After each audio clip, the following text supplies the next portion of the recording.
The individual known to history as Wilhelm II, Kaiser of the German Empire, was born as Frederick Wilhelm Victor Albert on the 27th of January 1859 in the Crown Prince's Palace on Unter den Linden Boulevard in the center of Berlin. Berlin was the capital of the Kingdom of Prussia, the most powerful of the North German states. His father was Prince Frederick William, who was second in line to the Prussian throne at the time of Wilhelm's birth. His great-uncle, King Frederick William IV, was the ruler of Prussia, although he had suffered several strokes from 1857 onwards and was so incapacitated after 1858 that Wilhelm's grandfather, also named Wilhelm, was the de facto ruler by the time of young Wilhelm's birth 2 years later. In 1861, old Frederick William IV passed away, and thus Wilhelm's grandfather succeeded him as King Wilhelm I. This meant that Prince Frederick William was now the heir to the throne, and 2-year-old Prince Wilhelm was second in line. Wilhelm's mother was Victoria, the eldest daughter and child of Queen Victoria of Great Britain. This familial connection made Wilhelm the British Queen's grandson and a close cousin of the members of the British royal family for many years to come. Wilhelm was Victoria and Frederick's eldest child. They would have several others, though 2 sons died quite young. One of his siblings, Sophia, born in 1870, would later become the Queen Consort of Greece for a period in the 1910s and early 1920s. A significant aspect in understanding Wilhelm's life was the circumstances of his birth. It was a difficult delivery, as he was in the breech position when Victoria went into labor, meaning he was coming out feet or buttocks first rather than head first. This was still a considerable complication in the mid-19th century, posing a risk to the life of the mother, the infant, or both. The doctor who delivered Wilhelm, Edward Arnold Martin, subsequently made several errors, including administering an excessive amount of chloroform for pain relief, which was a relatively new form of sedation in the late 1850s. He then tore the brachial plexus of Wilhelm while attempting to expedite the delivery. The latter resulted in a condition called Erb's palsy, which left Wilhelm's left arm permanently damaged. He could use the arm, but its development was stunted, and it was approximately 6 inches shorter than his right arm. The excessive use of chloroform in the difficult delivery also led to a temporary lack of oxygen for Wilhelm during birth, and it has been suggested that he suffered a very mild form of brain damage, which made him hyperactive as a child. In the long run, the damage to his arm was probably the more impactful. Many historians have theorized that Wilhelm's more aggressive tendencies as the ruler of Germany decades later stem from insecurities arising from his disability. Young Wilhelm was raised in a manner typical of royalty in the 19th century. He was provided with private tutors from infancy, among whom were some of the finest teachers Germany had to offer at the time. When he was just 4 years old, Wilhelm traveled to England for the first time to meet his extended family. The occasion was the marriage of his uncle, Prince Albert Edward, the future King Edward VII, to Princess Alexandra of Denmark. There, his restless nature was evident. Back home in Prussia, his mother became fixated on him. Guilt clearly weighed on her, however misplaced it might have been, that she had been somehow responsible for Wilhelm's disability. She compensated for this by trying to encourage him to be able to do everything that any Prussian prince would be expected to do, a tendency that only exacerbated the problem. What made matters even more challenging was that Prussia was a militaristic society, one that had evolved centuries earlier as a knightly state on the frontiers of Europe, spreading Christianity to the pagan peoples of the Baltic Sea region.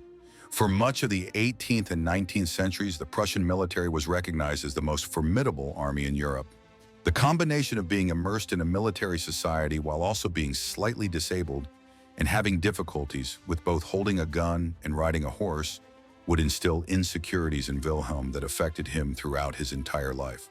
By the time Wilhelm was born in 1859, a process was already underway that would shape Germany's history and Wilhelm's life over the following century. Germany, a region that had historically included Austria and some other small parts of neighboring countries, had been unified a millennium earlier under the rule of Charlemagne, the king of the Franks and the first Holy Roman Emperor. However, due to a process of decentralization of imperial power between the 10th and 13th centuries, Germany fragmented into hundreds of principalities, duchies, counties, ecclesiastical states, and imperial cities, all virtually independent, though loosely connected through the Holy Roman Empire. While other countries were unifying under centralizing powers like the Crown of France and those of Castile and Aragon in Spain in the 15th and 16th centuries. Germany remained a disunited region after the Austrian Habsburgs failed to create a more centralized state under their control through the 30 Years' War between 1618 and 1648. What shifted the situation was the rise of liberal nationalism across Europe in the first half of the 19th century, following the example of the French Revolution. By then, the Holy Roman Empire was gone, abolished as an outdated institution by Napoleon Bonaparte in 1806. Several dozen German states had emerged as the primary rulers of Central Europe, with Prussia in the north and east and Austria in the south being the two most powerful. It remained to be seen whether the two could reach an agreement to unite along with the other German states like Bavaria, Saxony, Baden, Oldenburg, and Mecklenburg to form a new unified Germany, or if Prussia and Austria would seek to dominate the German states, excluding their great rival. In the end, this process would be dictated by a Prussian Junker, or landed aristocrat, by the name of Otto von Bismarck. A somewhat aimless, heavy-drinking noble in his youth, Bismarck emerged as a skilled diplomat for Prussia in the 1850s. Then in 1862, he was appointed by Wilhelm's grandfather as Minister-President and Foreign Minister of Prussia. Within weeks, he delivered a passionate speech in the Prussian House of Representatives in which he declared that Germany would be united through blood and iron. A year and a half later, Prussia went to war with the Kingdom of Denmark to seize control of the provinces of Schleswig and Holstein. 2 years later, a war followed with Austria. In this conflict, Bismarck managed to dissolve the German Confederation, an association of most of the German states under Austrian leadership, replacing it with the North German Confederation, dominated by Prussia. Finally, in 1870, Bismarck orchestrated a diplomatic dispute with France over the succession to the throne of Spain, where France opposed the accession of a German prince, thereby igniting the Franco-Prussian War. In this war, the Prussians and their allies among the smaller German states achieved a swift victory. Then, to finalize matters, Bismarck convinced the German states to unite under Prussian leadership, forming the German Empire in a ceremony held at the Royal Palace of Versailles outside Paris on the 18th of January, 1871. This excluded Austria and ensured that the new unified German state was dominated by Prussia, with King Wilhelm becoming Kaiser Wilhelm II. The resulting changes to the balance of power in Europe, with Germany emerging as one of the most powerful European nations, rivaled only by Britain and Russia, created issues that would dominate Wilhelm's future reign as Kaiser. Back home in Prussia, young Wilhelm's life was not immediately affected by German unification, though he was old enough to have been aware of a slight change in the way the court functioned, with his grandfather now becoming an emperor, the Kaiser rather than a king. Not long after this shift in court ceremony, Wilhelm was sent to the city of Kassel in the Hesse region of central Germany. There he attended the Friedrichs-Gymnasium for several years, one of Germany's most prestigious educational institutions, where the brothers Grimm had been educated several decades earlier. Afterward, he attended the University of Bonn, where he studied politics and law, showing considerable promise in these areas. Once his university studies were complete, it was decided that he should spend some time in the Prussian military, which he did, being stationed as part of the 1st Regiment of Foot Guards at Potsdam, outside of Berlin, for a period in the early 1880s. It was during these years that his desire to be seen as a quintessential Prussian soldier emerged, perhaps in emulation of his father, who had served in the wars against Denmark, Austria, and France in 1864, 1866, and 1870 with considerable distinction, leading the Prussians to several victories in Austria and commanding divisions in both the decisive Battle of Königgrätz and the seizure of Paris during the Franco-Prussian War. By the time of his military service, Wilhelm was a married man. A union with Augusta Victoria of the House of Schleswig-Holstein, a Danish-German princely family, was arranged in the course of 1880, and the couple, who were very close in age, Augusta being just 3 months older, married on the 27th of February, 1881. They would have 7 children. A boy, Wilhelm, arrived quickly in 1882, followed by Eitel Friedrich in 1883, Adalbert in 1884, August Wilhelm in 1887, Oscar in 1888, and Joachim in 1889, and finally a girl named Victoria after her mother, grandmother, and great-grandmother in 1892. All of the children would survive infancy and childbirth and would reach adulthood. As his children were being born, their father was emerging as a man in his 20s, with a complex personality. He was a relatively intelligent man with a vivid imagination, but he was also headstrong and prone to willfully ignoring advice from men more experienced than himself. He was susceptible to bouts of depression, and beneath his bravado and outward confidence, he was an extremely insecure individual. His desire to prove himself to others in the world would become a destructive quality. Wilhelm's difficult personality would create problems within the politics of the German Empire in the years to come. However, a problem already existed as early as the 1870s, although it did not appear to be one at the time. In fact, the problem actually looked like the solution. Its name was Otto von Bismarck. After German unification in 1871, Bismarck assumed the new role of German chancellor. He dominated the politics of the German Empire throughout the 1870s and 1880s, skillfully balancing the many disparate parts of the new state and consistently securing a working majority in the Reichstag, the German parliament, to implement policies that propelled Germany forward. In the 1870s, for instance, he formed an alliance with the liberals to undermine the power of the Roman Catholic Church in southern Germany.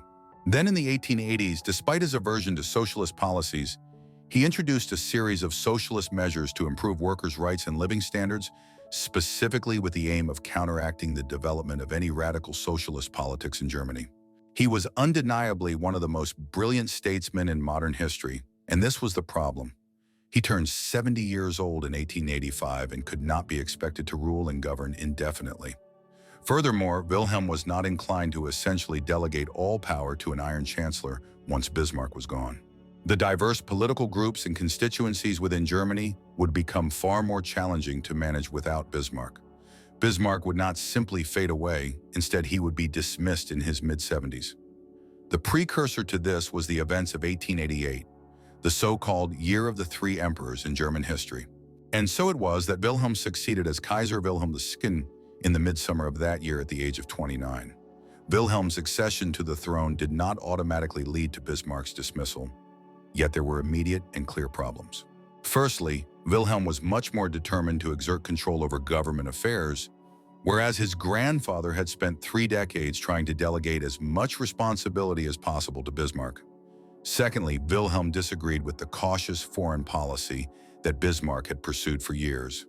The Iron Chancellor had developed his policy with the intention of not further disrupting the balance of power in Europe beyond. The key was to avoid overly upsetting the British or creating fears of German domination of the continent. Wilhelm perceived this approach as weakness rather than shrewdness. This disagreement on foreign policy matters soon expanded into disputes over domestic affairs. In 1889, Wilhelm was seen regularly interrupting Bismarck during council meetings at the highest levels of government. If Bismarck's position had depended on the support of Parliament, as the post of Prime Minister did in Britain at that time, Bismarck might have survived. However, he served solely with the Kaiser's favor, and so when Wilhelm demanded his resignation in the spring of 1890, Bismarck had no option other than to offer it on the 18th of March. He retired to his estates and lived out his life until 1898, writing his memoirs and attempting to portray the new Kaiser in the most negative light possible. Wilhelm would never find a chancellor as capable as the one he dismissed in 1890. Excluding a succession of wartime chancellors who held office for brief periods in 1917 and 1918, there were 4 men whom Wilhelm entrusted as head of the government from 1890 onwards. Leo von Caprivi was the first of these. During his 4 years in office from 1890 to 1894, he appeased the socialists and managed to please Wilhelm by reorienting the country's foreign policy, ending the reinsurance treaty with Russia, and engaging in more aggressive colonialism. Yet his tenure highlighted what Bismarck had achieved so effectively, the delicate balancing act that played all constituencies within Germany off against each other. Instead, von Caprivi managed to alienate the conservative Lutheran Prussian Junker class by promising too much free trade to the socialists and too many concessions to the Catholics. Similar issues plagued the lengthy tenure as Chancellor of Prince Chlodwig zu Hohenlohe-Schillingsfürst between 1894 and 1900. His successor, Bernhard von Bülow, served for nearly the entire decade of the 1900s. By the time Wilhelm grew tired of this chancellor and dismissed him in 1909, von Bülow had done considerable damage to Germany's long-term security, fostering a naval race with Britain, pushing Britain, France, and Russia into a closer alliance with each other, and escalating colonial tensions in Africa. His successor, Theobald von Bethmann-Hollweg, was handed an impossible situation in 1909 and has been viewed poorly, probably unfairly, for failing to prevent the outbreak of the First World War. What each of these four individuals was ultimately guilty of was failing to curb the worst impulses of a Kaiser who had many bad impulses. Domestic policy was not Wilhelm's primary concern, and he viewed foreign affairs and the expansion of Germany's global standing as something that would be his greatest achievement as Kaiser. Therefore, he was happy to allow the day-to-day practicalities of domestic policy to be handled by the chancellors and other ministers.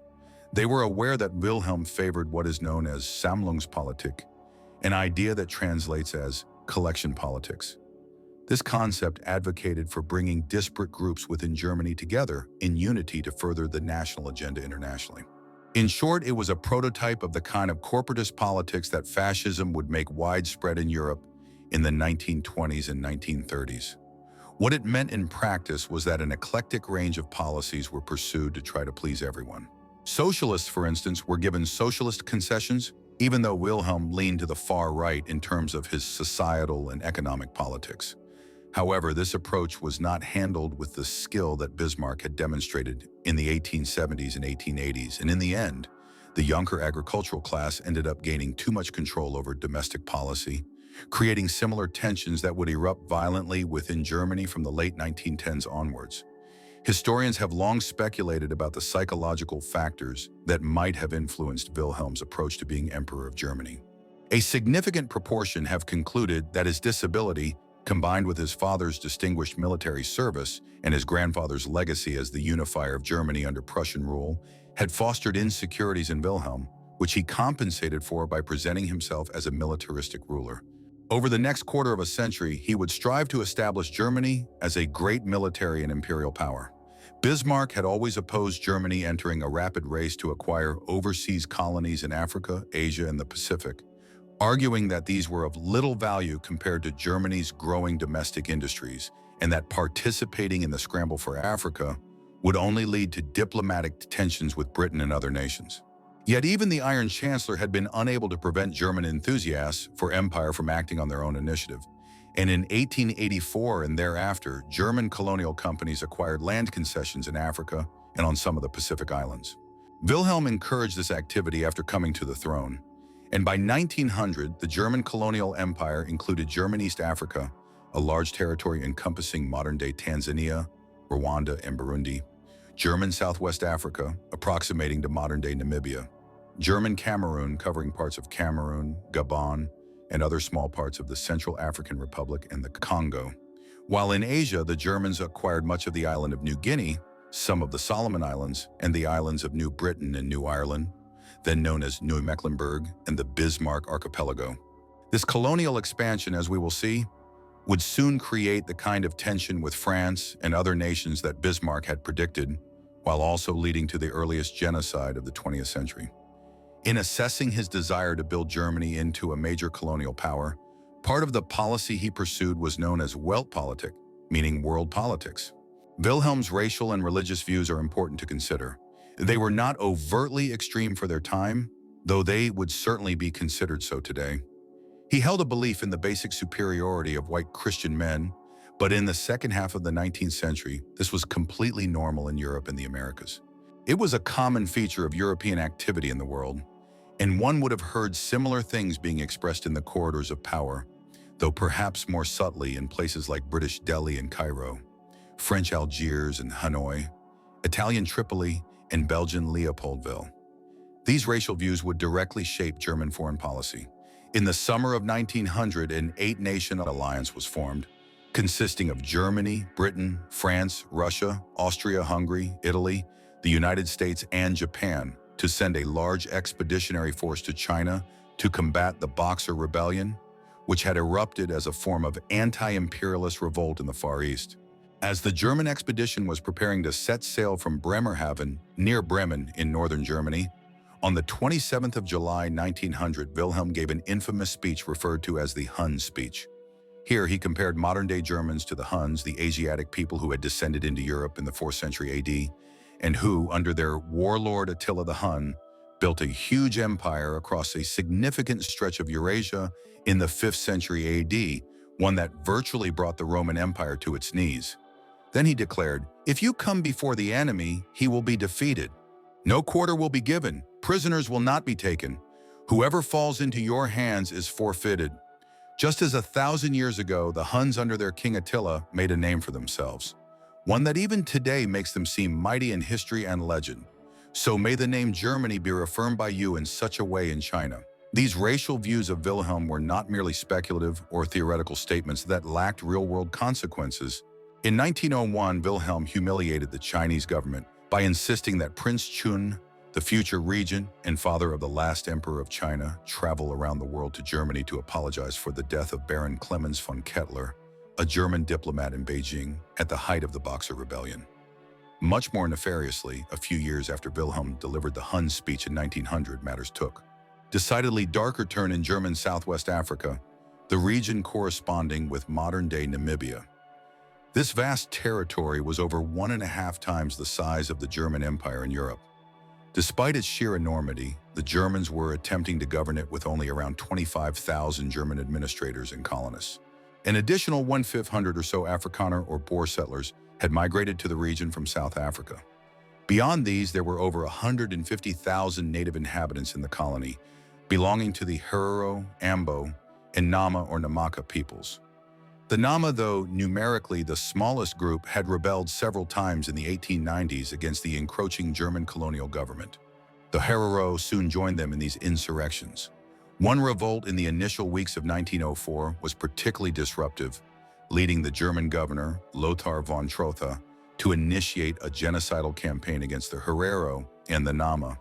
Initially, he drove them out of their homesteads and kraals into the desert region and blocked any retreat back towards the more hospitable territory. Tactics like this were employed over the subsequent 4 years, resulting in the deaths of nearly all of the Nama people in German Southwest Africa. Some 10,000 of them, and anywhere between 25,000 and 70,000 Herero. Far from condemning this, the first major genocide of the 20th century, Wilhelm supported von Trotha's actions. Indeed, the language he used to refer to the Herero and Nama in speeches he delivered in the mid-1900s mirrored the text of the Hun speech and clearly contributed to the genocide. All of this was also a striking precursor to the rhetoric of Aryan supremacy that would characterize far-right politics in Germany in the 1920s and 1930s.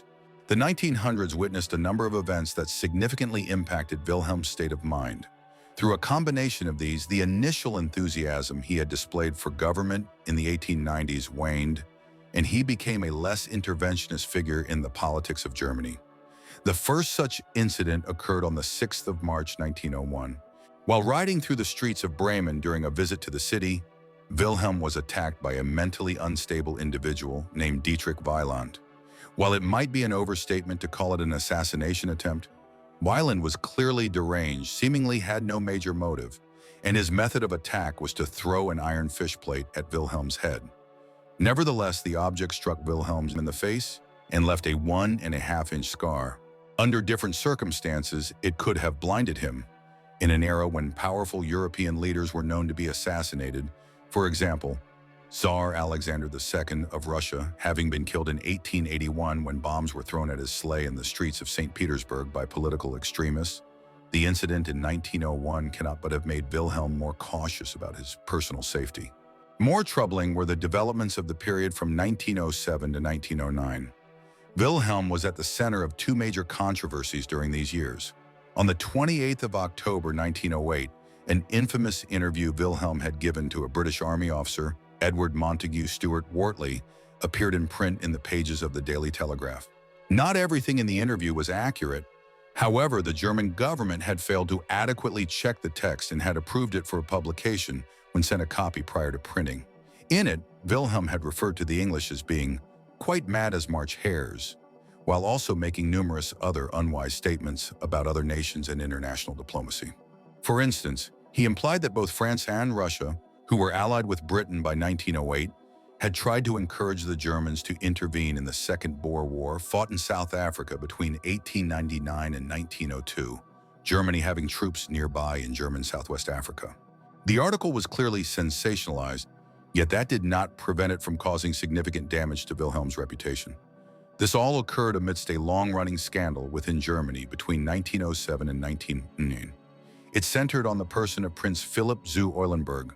Since they had first become acquainted back in 1886, Philipp, who was 12 years older than the Kaiser, had been Wilhelm's closest friend and advisor. In 1907, a scandal erupted when it was revealed that von Eulenburg was involved in a homosexual relationship with a German general, Kuno von Moltke. Homosexuality was illegal under the 1871 Constitution of the German Empire. Court-martials and trials followed as others were implicated in their circle, and the scandal dragged on into 1909. Rumors of widespread homosexuality around Wilhelm's court were not helped when a military secretary, Dietrich von Hülsen-Heisler, had a heart attack and died while performing a ballet dance dressed in a pink tutu before a royal hunting party. Owing to both the Eulenburg affair and the Daily Telegraph incident, Wilhelm suffered a nervous breakdown around this time, from which he never fully recovered. It is now believed by many historians that Wilhelm had severely repressed homosexual tendencies, which he found impossible to express in a society that was deeply homophobic in the late 19th and early 20th centuries. The fallout from the Daily Telegraph interview simply compounded what was already an escalating diplomatic crisis with the British.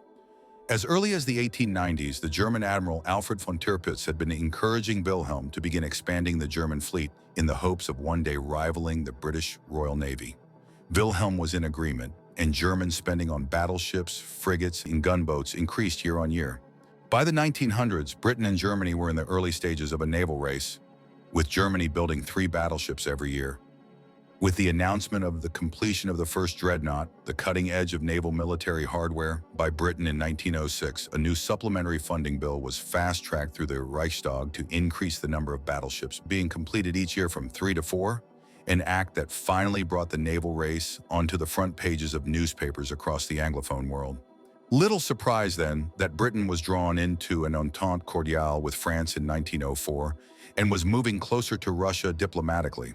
This was a foolish policy approach on Wilhelm's part, the sort of thing Bismarck would never have countenanced. There was never any realistic hope that Germany could catch up with Britain navally, and by the time war finally came in 1914, the Royal Navy still eclipsed the German Navy by nearly 2-to-1 in battleships, and even more so in most other areas besides submarine warfare. The war at sea would accordingly be limited.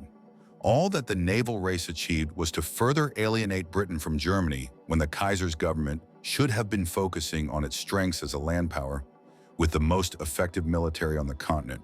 It wasn't just the naval race that was leading to escalating tensions. By the dawn of the 20th century, Morocco was one of the very few corners of Africa that was not entirely controlled as a European colony. The French had ambitions there, as they controlled Algeria to the east and much of northwestern Africa to the south of Morocco, around Senegal and Mali. Wilhelm had other ideas, and in March 1905, he set off on a state visit to Tangiers, where he publicly declared his support for Morocco's independence. A diplomatic crisis ensued, leading eventually to the Algeciras Conference, where Moroccan independence was affirmed, while Wilhelm's position as a troublemaker on the international stage was also confirmed. A second Moroccan crisis followed in 1911, as Germany demanded compensation for allowing the French to take over Morocco as a protectorate. The only thing this gunboat diplomacy succeeded in was driving Britain, which in the late 19th century had been a rival of Russia in Central Asia and had nearly ended up at war with France over the Fashoda incident in Sudan in 1898, into an alliance with the French and Russians, one that was much more powerful than the alliance Germany had formed with Austria-Hungary. Eventually, all of this diplomatic tension would boil over into war. It started in a strange manner that did not involve Germany or Wilhelm directly. On the 28th of June 1914, the heir to the Austro-Hungarian Empire, Archduke Franz Ferdinand, was assassinated by a Serbian nationalist while visiting the city of Sarajevo. This could have remained a rather minor diplomatic matter between Austria-Hungary and Serbia had it not been for the heavy-handed response of the government in Vienna in demanding that Serbia allow Austrian forces to enter Serbia and act as they pleased in rooting out the Black Hand, the Serb terrorist group behind the assassination. Then Russia, an ally of Austria-Hungary in the Balkans, responded, and that in turn required both Austria-Hungary and Russia's allies to become involved. Eventually, matters spiraled, and in late July 1914, over the space of a week or so, all of the major European powers declared war on one another, pitting Germany, Austria, Hungary, and the Ottoman Empire against Britain, France, and Russia. The First World War would eventually draw in myriad other powers, notably Japan on the side of Britain, Bulgaria joining the Central Powers led by Germany, and eventually the United States on the side of the British and French in 1917. Wilhelm can hardly be said to have been an innocent bystander in all of this. In the early stages of the July crisis that followed Franz Ferdinand's assassination, he repeatedly assured the government in Vienna that he would support them no matter what course they took. This has been interpreted as the infamous blank check Waffen, whereby Wilhelm failed to restrain the Austrians even as they were sending messages to the Serbian government in Belgrade, demanding to be allowed to violate Serbian sovereignty to an unacceptable extent. Then, in a fairly incredible move in retrospect, Wilhelm embarked on a 20-day pleasure cruise in the North Sea to Norway on the 6th of July. When he returned after 3 weeks, Europe's peace was teetering on a knife edge as Russia was mobilizing in response to what was perceived as an imminent declaration of war on Serbia by Austria-Hungary. One can have little sympathy for Wilhelm's actions once the declarations of war began, as by then it seemed inevitable that Germany would have to respond. But in agreeing with his generals that Germany would now invade neutral Belgium and race towards Paris to try and defeat France, before Britain could even mobilize on the continent, he doomed Europe to 4 years of slaughter. On the 4th of August, Germany invaded Belgium, and Britain declared war in response just hours later. As the diplomatic crisis escalated in the final days of July and early days of August 1914, Wilhelm had expressed a fear to his generals that Germany would become trapped in a two-front war with Britain and France in the west and Russia in the east. The war that now developed was everything he had dreaded. Germany failed to advance and take Paris in the initial weeks of the conflict, providing time for British troops to begin arriving in northern France to reinforce the French position. 4 years of bitter trench warfare would follow there. In the east, a significant victory was won at the Battle of Tannenberg within weeks of the conflict commencing. But the Germans had not entered the war with the aim of achieving complete victory on the Eastern Front, and so the necessary resources were not committed to bring about Russia's defeat until its own internal politics collapsed in 1917. Faced with these developments, Wilhelm was increasingly despondent about the direction of the conflict, and it is assumed that he had despaired of the chances of German success long before many others within the high command of the German army. In the course of the war, Wilhelm's role in managing affairs declined even further over time as the generals acquired more and more power. In particular, 2 individuals who had been responsible for the great victory over the Russians at the Battle of Tannenberg at the beginning of the war, Paul von Hindenburg and Erich Ludendorff, acquired increasing power in the course of 1915 and 1916. This has led some historians to characterize Wilhelm as a kind of shadow Kaiser as the conflict wore on, a ruler in name only, whereas a military dictatorship was actually in effect from August 1916, after von Hindenburg became the new chief of the... Thereafter, Chancellor Bethmann Hollweg attempted to continue to exercise some form of civilian control over the government, but Wilhelm became increasingly detached from events, doing little more than showing up when requested to attach medals to the chests of war veterans and to carry out other public duties to bolster morale. He rubber-stamped the fateful decision in February 1917 to resume unrestricted submarine warfare, but it was von Hindenburg, Ludendorff, and the other generals who had effectively made the decision. Bethmann Hollweg tried to resist it and was removed from office not long afterwards for his troubles. It had the exact impact that many predicted. The sinking of several American ships within weeks brought the U.S. into the war on the side of Britain and France. And even with the revolutions in Russia knocking that country out of the war before long, Germany's cause was now hopeless as American resources and troops began arriving in Europe. The war now entered its last desperate phase. In this, the German generals began organizing a final major offensive in the West in the hopes of achieving a breakthrough before so many U.S. troops arrived that they would completely turn the tide against Germany. After a strangely subdued winter season in the trenches, the German spring offensive of 1918 began, leading to significant gains initially, though not of the kind needed for a decisive victory. Soon the advance stalled and was rolled back. In the autumn, the British, French, and Americans began pushing the Germans towards their own borders. Soon, the war would be taken into Western Germany itself. Throughout these events, Wilhelm claimed that he was distracted by efforts to rescue his cousin, Tsar Nicholas II, and his family from the Bolshevik communists in Russia. This was a somewhat contradictory development. In 1917, his government had facilitated Vladimir Lenin's return to Russia from exile in Switzerland following the February Revolution, but within a year he was unsuccessfully trying to prevent his cousin from being killed at the hands of the Bolsheviks. By the end of October 1918, it was not only clear that Germany was going to lose the war before long as the French, British, and Americans prepared to take the conflict onto German soil, but also that German society was fracturing at the seams as food shortages and the basics of daily life became scarce everywhere. The erroneously named Spanish flu, which was first detected in Kansas in the United States, was also beginning to impact the country. Wilhelm himself possibly contracted it in 1918. In response to the dire crisis, revolts and protests began in many German cities and in and around Berlin, inspired by similar revolts in Russia and Austria-Hungary over the previous year. Realizing that it was over, Wilhelm agreed to abdicate and to also renounce the claims of the wider House of Hohenzollern to the imperial title. The Chancellor, Prince Maximilian of Baden, made the announcement to the German nation on the 9th of November that Wilhelm had abdicated, even as Germany continued to descend into the chaos of the German Revolution, which would continue long into 1919. Even as news of his abdication was spreading across Germany, Wilhelm and his family were making their final preparations to leave Germany, undoubtedly scared by the fate of Wilhelm's cousin, Tsar Nicholas II, who had first been detained by the revolutionaries in Russia and then murdered along with his family in the summer of 1918. Arrangements were made with the government of the Netherlands, which had remained neutral in the war, whereby Wilhelm and his family could go into exile there. And so it was that the imperial train set off from Spa in Belgium on the 10th of November, where the imperial military headquarters was located towards the border of the Netherlands. On the train platform, soldiers and refugees shouted accusations of murderer and traitor at the former emperor. One day later, news filtered through that an armistice had been agreed between the interim German government and the Entente powers, bringing the First World War to an end. When he arrived in the Netherlands, Wilhelm was first allowed to reside temporarily at Castle Amerongen, and then later was provided with a large manor and estate at Doorn. He would never be visited or given an official invitation to court by Queen Wilhelmina of the Netherlands, much to his irritation, though the Netherlands government did resist. He also had substantial cash assets, and he soon purchased the Doorn estate from the Dutch government.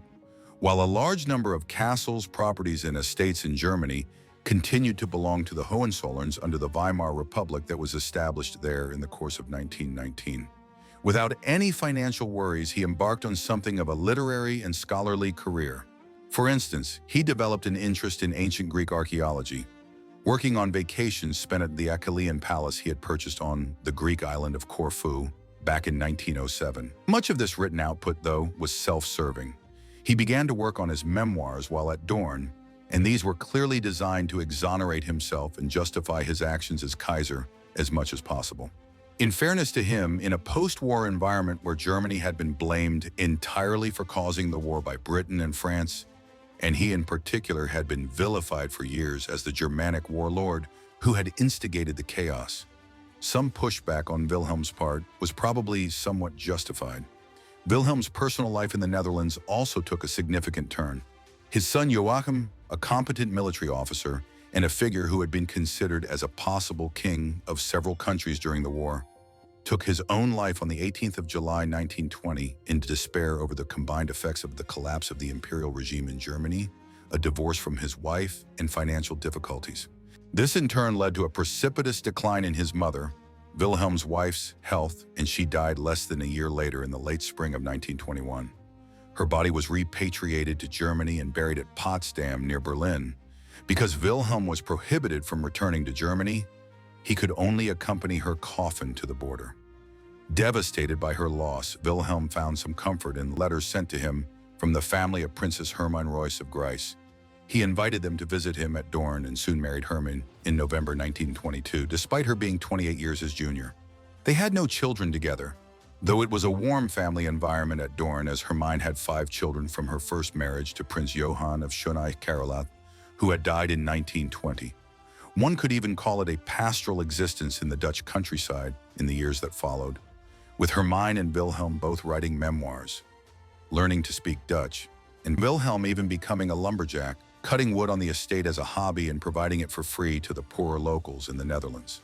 In the early 1930s, Wilhelm could not help but take an interest in the rapidly changing politics of his homeland. The Wall Street crash and the economic crisis of the Great Depression that followed hit Germany particularly hard due to its enormous debts and reparations payments, as well as weaknesses within its banking system. As millions were impoverished and lost their jobs, they turned to extremist parties. Above all, the National Socialists or Nazis, led by Adolf Hitler. When they attained power in the early months of 1933, it must have seemed like something of a new dawn to many old German aristocrats, as the Nazis were accommodating of the old imperial princes and nobility, permitting them to resume their titles that had been abolished under the Weimar Constitution back in 1919. A significant number of them joined the Nazi Party. Wilhelm, however, remained more skeptical and opposed it. When his fourth son, August Wilhelm, joined the Nazis in 1930, Aui, as his family called him, was soon being exploited by the Nazis for propaganda purposes, though he was quickly sidelined once they achieved power in 1933. Meanwhile, Wilhelm's views hardened following the Night of the Long Knives in the summer of 1934, leading him to perceive Hitler as a gangster. However, his relationship with Hermann Göring, a figure who held a more favorable view of the old German Empire, its constitution and colonies, was much more cordial, and he visited him on several occasions at Dorn. Wilhelm's opinions on the Nazis became even more hostile following the Night of Broken Glass or Kristallnacht, the attacks on Jewish people across Germany, and the recently annexed territories of Austria and the Sudetenland on the 9th and 10th of November 1938. Nearly 100 Jews were initially killed by the Nazi regime, thousands more were arrested, and businesses and synagogues were destroyed throughout Germany, with hundreds more deaths following through suicides and detentions. Wilhelm's views on the Jewish people were complex.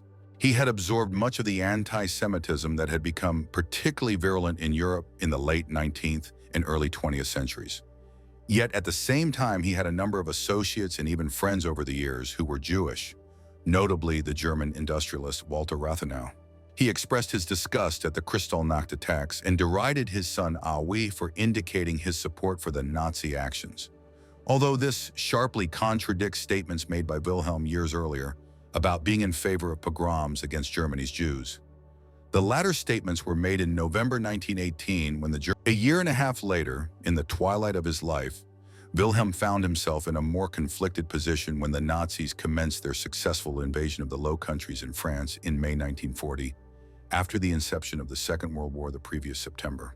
The rapid conquest of Western Europe that followed was essentially a successful version of the plan that Wilhelm's generals had tried to implement back in 1914, only to become bogged down in the trenches of northeastern France and Belgium. In the aftermath of this, perhaps conscious that he and his family were now living under Nazi rule in the Netherlands, he wrote to Hitler congratulating him on his success, while also noting that many of his leading generals had been trained by his government back in the 1890s, 1900s, and 1910s. He must have also been conscious that many of his sons and grandsons were serving in the German military at that time. Wilhelm would not live to see his second eldest son, Eitel Friedrich, killed in 1942 during the Nazi invasion of the Soviet Union.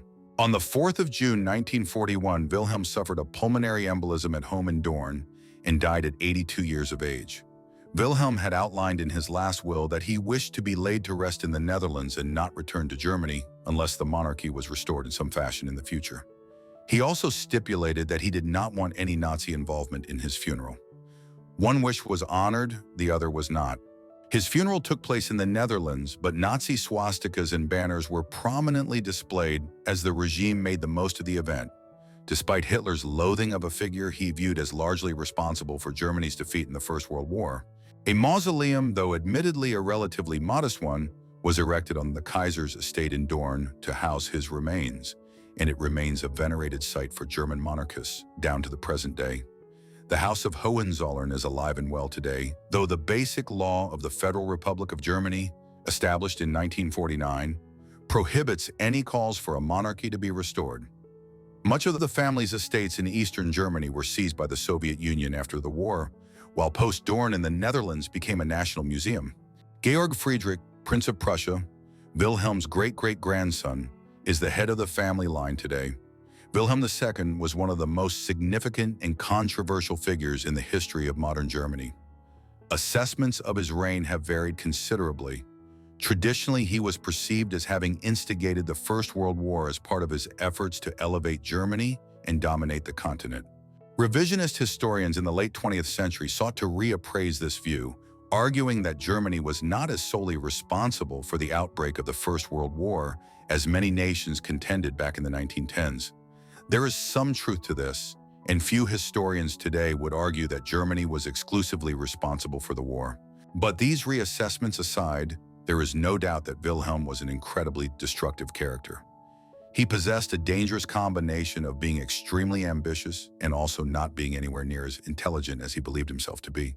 He removed one of the greatest statesmen of modern times from his position as Chancellor of Germany, and then, over the next quarter of a century, propelled Europe towards war with his jingoistic approach to government. What was perhaps worse was the direction of society and political culture in Germany during his time as Kaiser. Nazism and the Third Reich did not emerge in a vacuum.